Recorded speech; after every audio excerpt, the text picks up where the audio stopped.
हजि जाइपारे। तेबे आपण मानक मनरे भी निहाती गोटे कथा उंकी मारुथिबो, किए ही मुंजिया?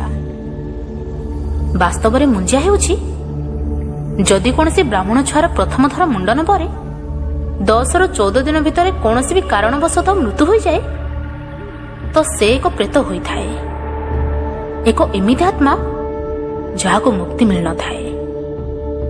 यह ही मुंजिया कह जाए। तार आत्मा मुक्ति पाई एते व्याकुल थाए कि से राति रे अस्वस्थ गछर गोटे शाखारू अन्य एक शाखा को लंफ मारी थाए। बेले बेले से एते भयानक होई थाए, खास कर सेते बेले जेतेबेले कोनसी तांत्रिकता शक्तिर खराब व्यवहार करिथाए।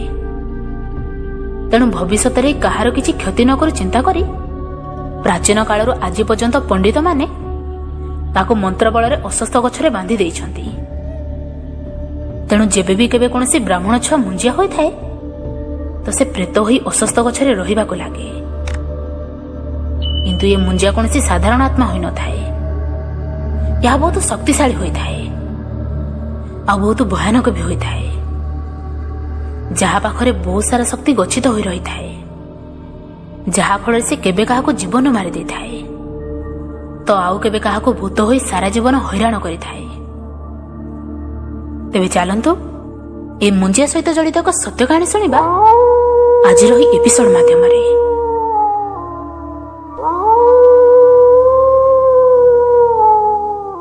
ये घटनाटी 1917 मसीहार। सेतेबेले कुसुम मात्र 10 वर्षर होइथाए। तांको घर बाहर गोटे बड़ अस्वस्थ गछ थाए। सेही गछ मूलर गोटे कला रंगर पत्थर थाए जहा ऊपर सिंदूर लगा होइथाए।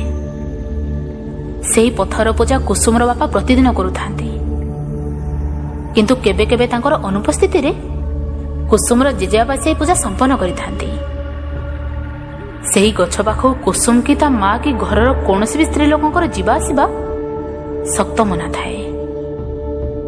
कुसुमर परिवार महाराष्ट्र सातारा जिला अंतर्गत एक छोटिया गाँव रहथांती। कुसुमर दादा किछि दिन पाई मुंबई गाँ को आस्थांती, किंतु तांको भूत प्रेत डाहाणी चिरिगुणी एपरिक भगवानकर अस्तित्व उपरे मध्य जमार विश्वास न थाए। हेले काहेकि तांको बापा और बड़ भाई से पत्थर पूजा करुथांती तांको जमार भी बुझा पड़ न थाए।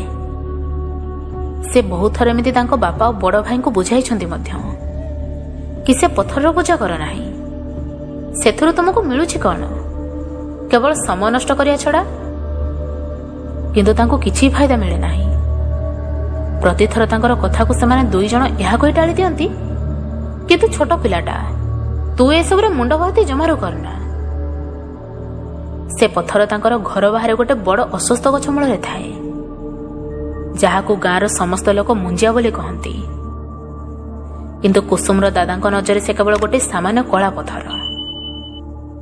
से समय गाँव में कौनसी भी घरे इलेक्ट्रिसिटी व्यवस्था न थाए।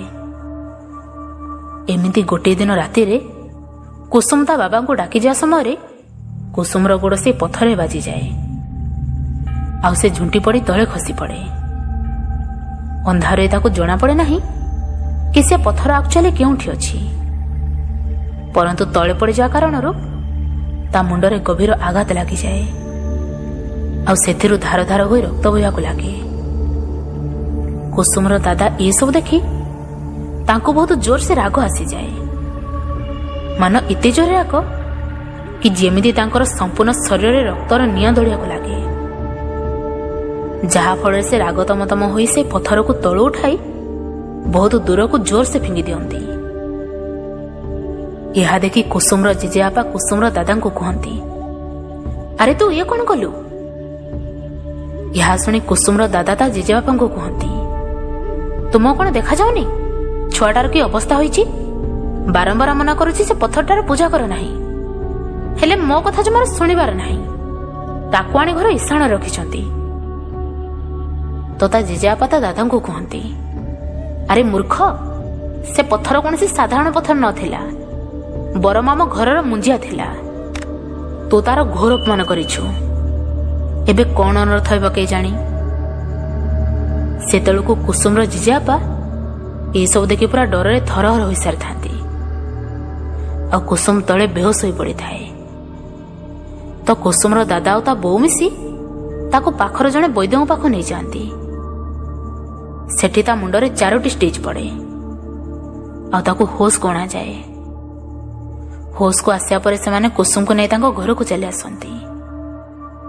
ଘରେ ଏସବୁ ଟପିକକୁ ନେଇ ପରସ୍ପର ମଧ୍ୟରେ ବହୁତ ସାରା ବଚସା ମଧ୍ୟ ହୁଏ, କିନ୍ତୁ ପରେ ସମସ୍ତେ ଶାନ୍ତ ହୋଇଯାଆନ୍ତି ଆଉ ନିଜ ନିଜ ରୁମ୍କୁ ଚାଲିଯାଆନ୍ତି ଶୋଇବା ପାଇଁ। ଏବେ ସମସ୍ତେ ନିଜ ନିଜ ରୁମ୍ରେ ଆରାମ କରୁଥାନ୍ତି କି ଅଚାନକ କୁସୁମର ଆଖି ଖୋଲେ ଆଉ ସେ ସିଧା ବେଡ୍ରୁ ଉଠି ତା ଦାଦାଙ୍କ ରୁମ୍ ଆଡ଼କୁ ଯିବାକୁ ଲାଗେ। ସେତେବେଳକୁ ତା ଦାଦା ଚିରଞ୍ଜୀବ ବାବୁ ତାଙ୍କ ଖଟିଆରେ ଆରାମରେ ଶୋଇଥାନ୍ତି। କୁସୁମ ତାଙ୍କ ପାଖକୁ ଯାଏ ଆଉ ପୁରୁଷ କଣ୍ଠରେ ଭାରି ଆବାଜରେ କହେ, ଆରେ ଉଠ, ଆରେ ଉଠ। ଅଚାନକ ରାତି ଅଧରେ କାହାର ଆବାଜ ଶୁଣି କୁସୁମର ଦାଦାଙ୍କ ନିଦ ଏକଦମ ଭାଙ୍ଗିଯାଏ ଆଉ ସେ ନିଦରୁ ଉଠି ବେଡ୍ରେ ବସିଯାଆନ୍ତି। ତ ତାଙ୍କର ଠିକ୍ ସାମ୍ନାରେ କୁସୁମ ଛିଡ଼ା ହୋଇଥାଏ। ଏହା ଦେଖି ଦାଦା କୁସୁମକୁ କୁହନ୍ତି, ଆରେ ମା, ତୁ ଏତେ ରାତିରେ ଏଠି କଣ କରୁଛୁ? କଣ ଆଖିକୁ ନିଦ ଆସୁନି? ଆ ମୋ ପାଖକୁ ଆ। ଦାଦାଙ୍କର ଏହି କଥା ଶୁଣି କୁସୁମ ଏକ ଜୋରେ ଥାପଡ଼ ଚିରଞ୍ଜୀବ ବାବୁଙ୍କ ଗାଲରେ ଥୋଇଦିଏ ଆଉ ପାଟି କରି କହେ, ତତେ କିଏ କହିଥିଲା ବେ ମୋ ଜାଗା ପରିବର୍ତ୍ତନ କରିବାକୁ? ତୁ ଜାଣିଛୁ ତୋ ଜନ୍ମ ହେବା ପୂର୍ବରୁ ମୁଁ ସେଇଠି ଅଛି। ତୁ ତ ନିଜକୁ ଭାବୁଛୁ କଣ? ତୁ ବଡ ହୋଇଯାଇଛୁ। ଏବେ ଦେଖ ମୁଁ ତୋର କଣ କଣ କରୁଛି। ତୋର ଏ ଛୁଆକୁ ତ ମୁଁ ମୋର ବଶବର୍ତ୍ତୀ କରିନେଇଛି। ଏବେ ଇଏ ମୋରି କବ୍ଜାରେ। ତୁ ଯାହା କରିବାର ଅଛି କର, ଦେଖିବି ତୁମର କଣଟା କରିବୁ। ଏହା କହି କୁସୁମ ସେଠୁ ଚାଲିଯାଏ। କୁସୁମର ଦାଦାଙ୍କୁ ଏସବୁ କିଛି ବୁଝା ପଡୁନଥାଏ, କିନ୍ତୁ କୁସୁମର ଜେଜେବାପାଙ୍କୁ ମାଲୁମ ପଡ଼ିସାରିଥାଏ କି କୁସୁମକୁ ମୁଞ୍ଜିଆ ଏବେ ତା କବ୍ଜାକୁ ନେଇସାରିଛି, ଯେଉଁଥିରୁ ମୁକୁଳିବା ହୁଏତ କୁସୁମ ପକ୍ଷେ ଅସମ୍ଭବ। ତ କୁସୁମର ଜେଜେବାପା କୁସୁମର ଦାଦାଙ୍କୁ ପାଟି କରି କୁହନ୍ତି, ଦେଖିଲୁ ମୂର୍ଖ, ତୋ ମୂର୍ଖାମିର ପରିଣାମ। ଏବେ କଣ କରିବୁ କହ ତ? ମୁଁ ପ୍ରଥମରୁ ମନା କରୁଛି ତୁ ଏଥିରେ ମୁଣ୍ଡ ପୁରାନା, କିନ୍ତୁ ତୁ ମୋ କଥାକୁ ଜମାରୁ ଶୁଣିଲନି।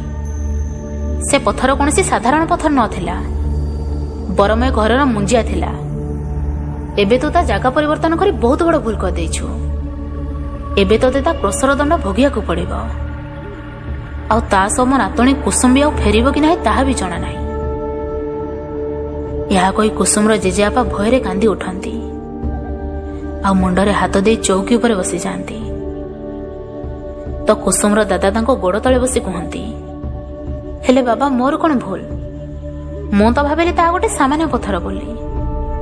ଆଉ ସେଦିନ ରାତିରେ କୁସୁମ ସେଇ ପଥରରେ ଝୁଣ୍ଟି ପଡ଼ି କ୍ଷତାକ୍ତ ହୋଇଗଲା, ଯାହା ତୁମେ ବି ଦେଖିଛ। ତ ତା ମୋର ବରଦାସ୍ତ ହେଲା ନାହିଁ। ତେଣୁ ମୁଁ ରାଗରେ ଆସି ସେ ପଥରକୁ ଉଠାଇ ଫିଙ୍ଗିଦେଲି। ତାପରେ ଏହାର ସମାଧାନ ପାଇଁ କୁସୁମର ବାବା, ତା ଜେଜେବାବା ଓ ତା ଦାଦା ମିଶି ତାଙ୍କ ଘରକୁ ଜଣେ ବିଦ୍ୱାନ ପଣ୍ଡିତଙ୍କୁ ଡାକିଲେ ଆଉ ତାଙ୍କୁ ସବୁ କଥା ଗୋଟି ଗୋଟି କରି କହିଲେ। ପଣ୍ଡିତ ମହାଶୟ ସେମାନଙ୍କ ଠାରୁ ସବୁ କଥା ଶୁଣି ସାରିବା ପରେ ସେମାନଙ୍କୁ ଏହାର ଉପାୟ କହିଲେ କି ଏହାର ସ୍ଥାପନା ପୁନର୍ବାର କରାଯାଇପାରିବ, କିନ୍ତୁ ତୁମକୁ ସେଇ ପଥର ପାଲିଙ୍କି କରି ପୁରା ଗାଁ ସାରା ବୁଲିବାକୁ ହେବ। ଆଉ ତା ସହ କୁସୁମର ଦାଦାଙ୍କୁ ତାକୁ କ୍ଷମା ମାଗିବାକୁ ପଡ଼ିବ ଆଉ କୁସୁମର ଦେହ ଛାଡ଼ି ଯିବା ପାଇଁ ତା ସାମ୍ନାରେ ବିନତି କରିବାକୁ ପଡ଼ିବ। ଏହି କାମଟା ତୁମମାନଙ୍କ ପାଇଁ ଟିକେ କଠିନ ପଡ଼ିଯିବ, କିନ୍ତୁ ଅସମ୍ଭବ ବି ନୁହଁ। ସେ ମୁଞ୍ଜିଆ ବହୁତ ଲୋଭୀ ଅଟେ। ଏସବୁ ଦେଖି ତା ମନ ନିଶ୍ଚୟ ତରଳିବ ଆଉ ସେ ଲୋଭରେ ନିହାତି ବାହାରକୁ ବି ଆସିବ। ପଣ୍ଡିତଙ୍କ କହିବା ଅନୁସାରେ କୁସୁମର ପରିବାର ଲୋକ ସେ ସବୁ ଉପାୟ କରନ୍ତି।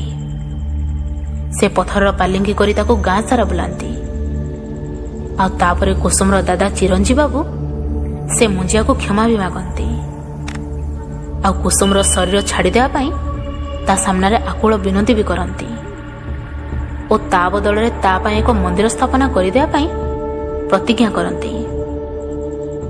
ଏହାପରେ କୁସୁମ ଧୀରେ ଧୀରେ ଠିକ୍ ହେବାକୁ ଲାଗେ ଓ ପୂର୍ବ ଅବସ୍ଥାକୁ ଫେରିବାକୁ ଲାଗେ। ଏହା ଦେଖି କୁସୁମର ଦାଦା ଚିରଞ୍ଜୀବ ବାବୁ ତାଙ୍କ ପ୍ରତିଜ୍ଞା ପାଳନ କରନ୍ତି ଓ ସେ ମୁଞ୍ଜିବା ପାଇଁ ଏକ ମନ୍ଦିର ସ୍ଥାପନା କରନ୍ତି, ଯେଉଁଠି ସେ ପଥର ରଖାଯାଏ ଆଉ ପର ଅବସ୍ଥାରେ ତାର ପୂଜା କରାଯାଏ।